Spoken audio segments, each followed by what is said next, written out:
Hello সবাইকে, আজকে আমরা চলে এসেছি 49তম আন্তর্জাতিক কলকাতা বইমেলাতে। হাওড়া বা শিয়ালদা থেকে ডাইরেক্ট মেট্রো করে করুণাময়ীতে এসে নামলেই আপনারা চলে আসতে পারবেন বইমেলাতে। এবছরের থিম আর্জেন্টিনা। অলরেডি আসতে আমাদের অনেকটাই দেরি হয়ে গেছে, কারণ কালকেই বইমেলা শেষ। বাট চলুন আপনাদের ঘুরে দেখাই কেমন কি হয়েছে এবছর। মেলায় ঢুকে পড়লাম 7 নম্বর গেট দিয়ে। ঢুকেই পরপর স্টলগুলো দেখে আমরা ঠিক করলাম এক্ষুনি ভিতরে না ঢুকে প্রথমে বাইরে থেকে ভিউটা নিই।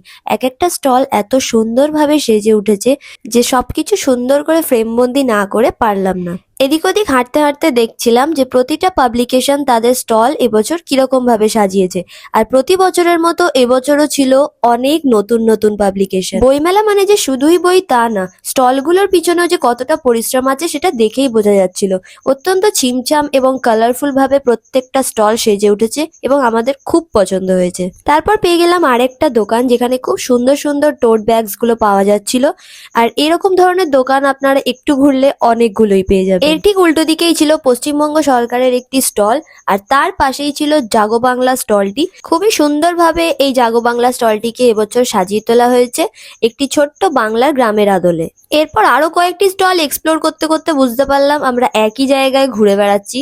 তাই দেশ পাবলিশিং এর স্টলটা ঘুরে নিয়ে সোজা চলে গেলাম গিল্ড হাউসের সামনে। সেইখান থেকে আমরা ডিসাইড করলাম যে এবার ফাইনালি একটা ম্যাপ নিয়ে নিতে হবে, কারণ কিচ্ছু চিনতে পারছিলাম না। এরপর চলে গেছিলাম আজকালের স্টলটিতে। আর এই বইগুলো দেখার পর আমার আর এখান থেকে বেরোতেই ইচ্ছে করছিল না। উত্তম কুমার বা সৌমিত্র চট্টোপাধ্যায়ের বই থেকে শুরু করে রবীন্দ্রনাথ, বিভূতিভূষণ, এমনকি রামায়ণ মহাভারতও বাদ ছিল না এই স্টলে। খুবই পরিষ্কার পরিচ্ছন্ন এবং সুন্দর করে সাজানো একটা স্টল, যেখানে বইগুলো ছিল নিঃসন্দেহে অসাধারণ। আনন্দ পাবলিশার্স এর ভিতরে ভিড় দেখে আর ঢুকতেই ইচ্ছে করলো না। চলে গেলাম সোজা থিম প্যাভিলিয়ন আর্জেন্টিনা স্টলের সামনে, কারণ এবছরের থিম কান্ট্রি ছিল আর্জেন্টিনা।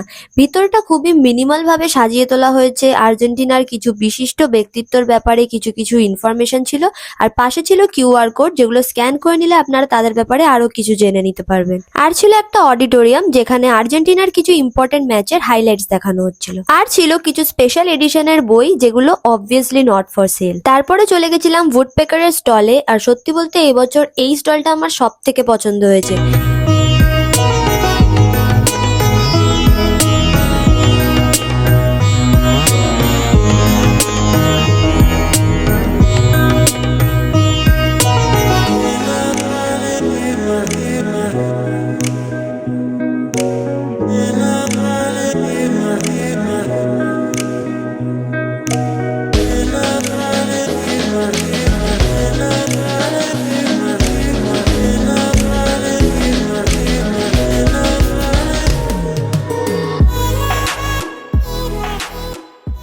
খুব খিদে পেয়েছিল, তাই ফাইনালি চলে গেলাম খাবার স্টলের দিকে। আর এবছরও চা কফি থেকে শুরু করে fish fry, chilli chicken, biryani, fried rice কোনো কিচ্ছু বাকি ছিল না। এই এত খাবারের মধ্যে কনফিউজড হয়ে ফাইনালি চলে গেলাম বোধিসত্ত্ব নামক স্টলটির পাশে একটি খাবারের দোকানে। ট্রাই করলাম একটা চিকেন স্যান্ডউইচ, আর এত ঘোরাঘুরির পরে একটা ডেজার্ট তো মাস্ট ছিল। খাওয়া দাওয়া শেষ করে আরো কয়েকটা স্টল এক্সপ্লোর করার পর বিকেল বিকেল বেরিয়ে পড়লাম। আপনাদের এবছরের বইমেলার অভিজ্ঞতা কেমন কমেন্টে অবশ্যই জানাবেন।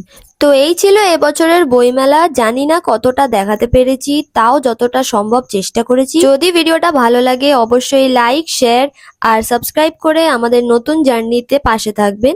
ভালো থাকুন, সুস্থ থাকুন।